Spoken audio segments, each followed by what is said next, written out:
As far as the institution is concerned, Freemasonry is one of the oldest structured organization in the world. Formation of Freemasonry is lost in antiquity. There is no chronicled history, but however, logical attempt has been made from the year 1717 onwards.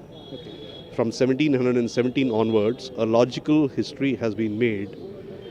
Since then, it has been recognized as an ancient, accepted, and free masonry. Why is it ancient? Why is it as accepted? And why is it free? There are three distinct words to what is masonry. Masonry derives from the ancient stone mason or the mason who is actually today also into construction. They are the men who construct buildings. We are not constructing buildings. We are constructing ourselves to be better material, to be in a society so that we can build a better society around us. So we are builders of morals, builders of the society. Ancient because the history is lost in antiquity. As I just mentioned to you, the first chronicled history starts from the year 1717. Accepted for the very reason that accepted masonry is where only men are members of a Masonic lodge.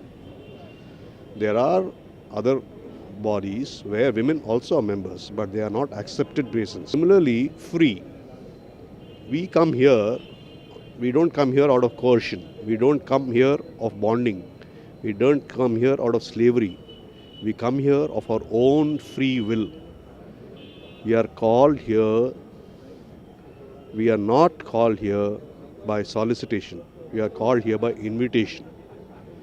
The invitation into masonry is also in different steps, starting from the proposal of a candidate in an open lodge.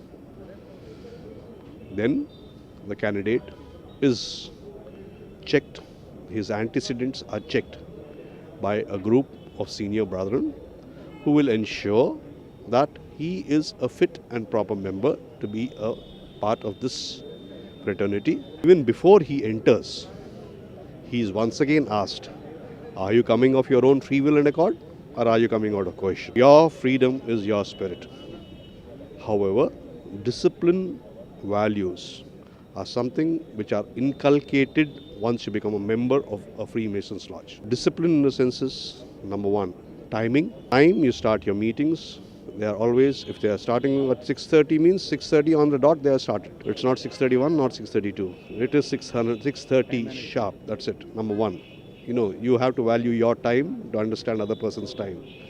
That's where value, number one, value of time. Value of your time, value of the other person's time. Second part, discipline. In our meetings, there is only one person who is speaking at one time. There is no crosstalk. There is no murmuring in between. There is only one person who is allowed to speak at one particular time. For 2.5 hours or 3 hours of a meeting, sitting like that is very difficult in any place. But it does happen in a Freemasons lodge. The corollary question over here comes is, you're talking about a Freemasons lodge. Why lodge? Why not any other name? Let us take the grammatical definition of a lodge. A lodge is not like what you call it as a rooming place. A lodge is a meeting of like-minded people. Okay. A place where like-minded people meet.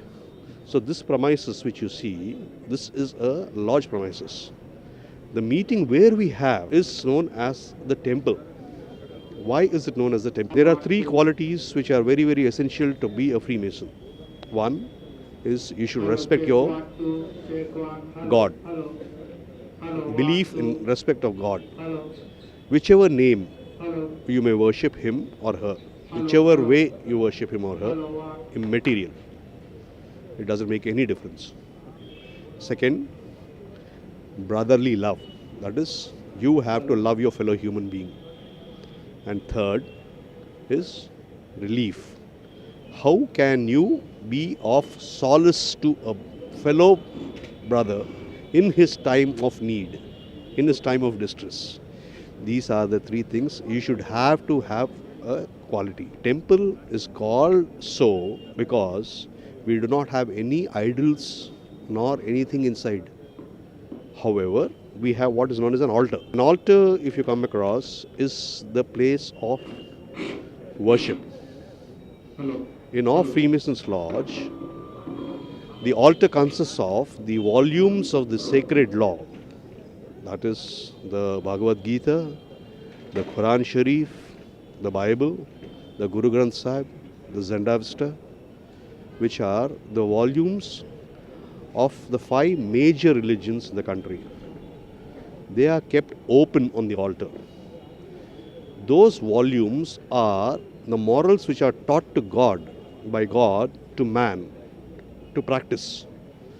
Those are the guidelines. See, if you see Bhagavad Gita, what is Bhagavad Gita? It's a line drawn by God, which you have to lead a path. Similarly, any volume you take, ultimately it teaches you the way of life in which to reach salvation. It is not, they are not teaching you how to worship. They are teaching you what type of a life to live, how to live in this world, how to practice your religion. Not on, like take the religion to extremes. Never teaches you. So, because the volumes of the sacred law are open on the altar, we call it as a temple. Going slightly further, the perception is that Freemasonry is a secret organization. The perception amongst the public, amongst people, is that Freemasonry is a secret organization. It is not. It is an organization, yes, with secrets, not a secret organization.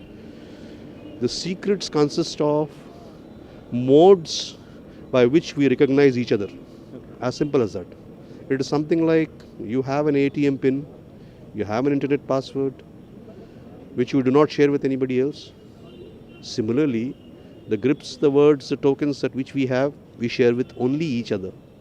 That's why it is called as an organization with secrets, not a secret organization. The structure of Masonry is, like the basic lodge. This is the basic lodge. Like this, we have about 379 lodges across the country. This is governed, these are structured into 4 regions, namely the regional land of Northern India, Eastern India, Western India and Southern India, having the headquarters at Delhi, Bombay, Calcutta and Chennai respectively. And the headquarters and these 4 regions form the Grand Lodge of India. The Grand Lodge of India is led by the most worshipful, the Grand Master. The regional Grand Lodge is headed by the regional Grand Master of the regional Grand Lodge of Southern India, or whichever region he comes to.